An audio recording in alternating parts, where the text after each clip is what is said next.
खिज़र, उरुच, इलियास।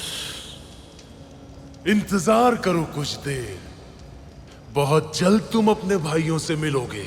अपने पैरों से चलकर आएंगे वो यहां, और तुम सबको जहन्नुम की तह में उतार दूंगा मैं।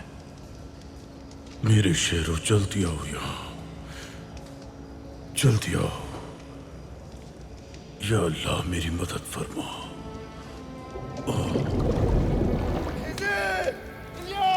इसाक आगा आ गए। इसाक आगा की आवाज है ये।